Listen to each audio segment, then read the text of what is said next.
Are you planning a move from Texas and thinking about moving to Colorado? Well, then your ears must have been burning because this video is for you. Hey everybody, it is Alyson Wahl with Live South Denver. Welcome back to my channel. I am a real estate strategist and realtor. I specialize in helping folks relocate to the Denver area. Today we are talking about what if you're gonna leave Texas and you'll wanna come to Colorado. What is it that brings Texans to Colorado? Well, based on my Texas transplant friends, it is the great weather and the outdoor lifestyle. Here are just a few things that former Texans, now Coloradans, have to say about life here.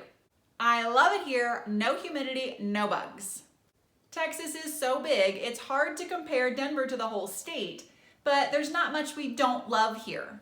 No hurricanes, no flooding, no bugs. Summers aren't as hot as Texas. The mountains are beautiful all year round. The hiking is great. I could go on and on. Here's what I miss.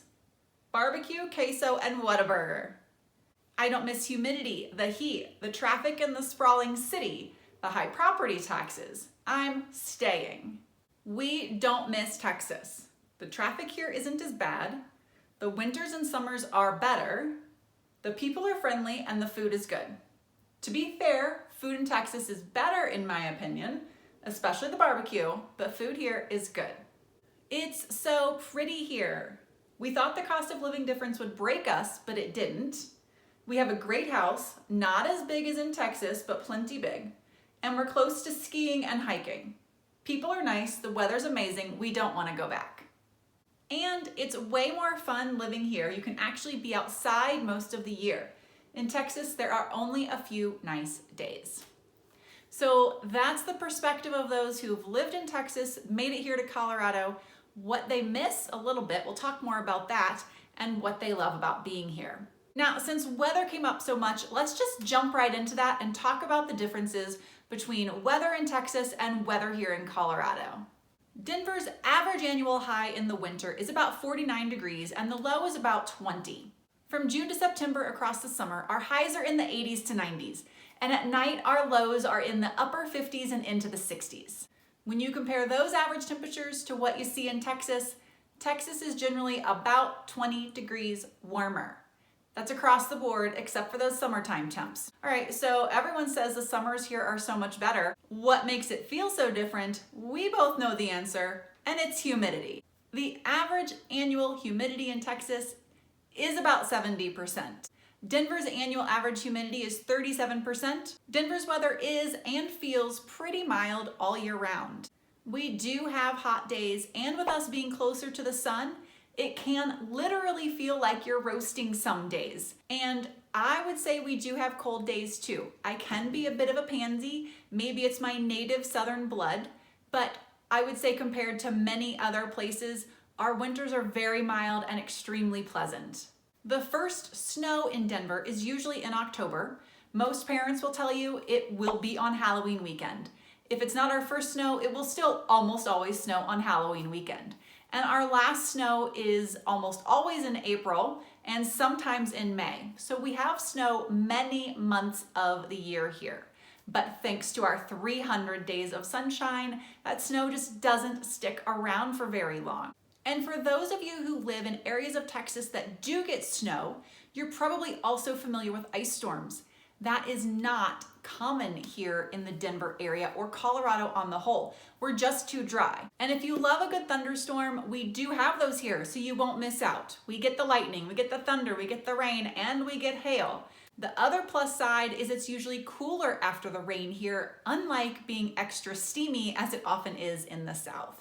Okay, let's talk money. Cost of living. What's the difference between Texas and Denver? Well, I can't just lump all of Texas into one lump sum. We're gonna have to break it out by some of the cities.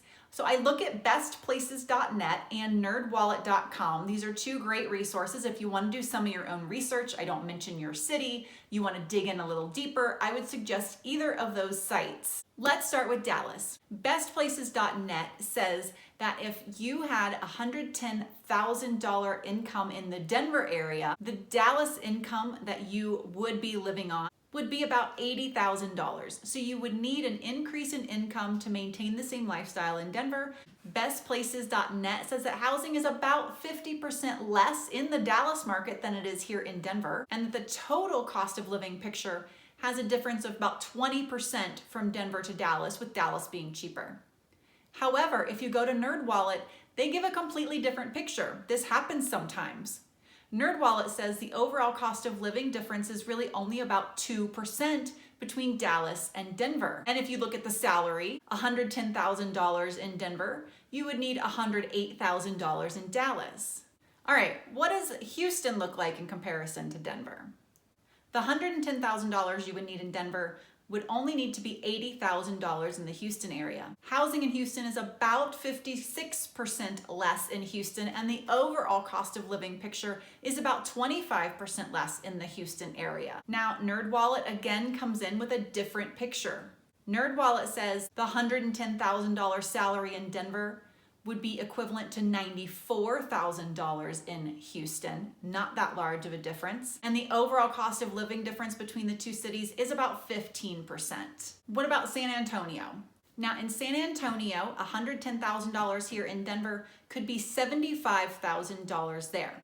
The overall cost of living difference is about 30% between the two cities, and the cost of housing difference is about 58%, with San Antonio obviously being less than it is here in the Denver market. NerdWallet sees things again just a little bit different. They say the overall cost of living difference between the two markets is about 20%, which means $110,000 in the Denver market would be about $88,000 in salary in San Antonio. Now we have to compare Denver and Austin. These are two tech giants.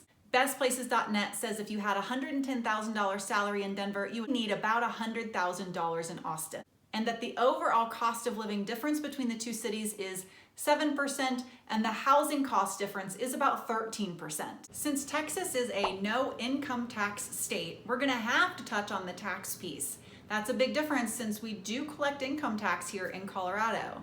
I use Wallet Hub as my resource here, so you can definitely go check this out for yourself on their website. If we look at the effective state and local combined tax rate for both Colorado and Texas, here's what we see. Colorado's effective tax rate is 8.58%. Texas's effective tax rate is 12.71%.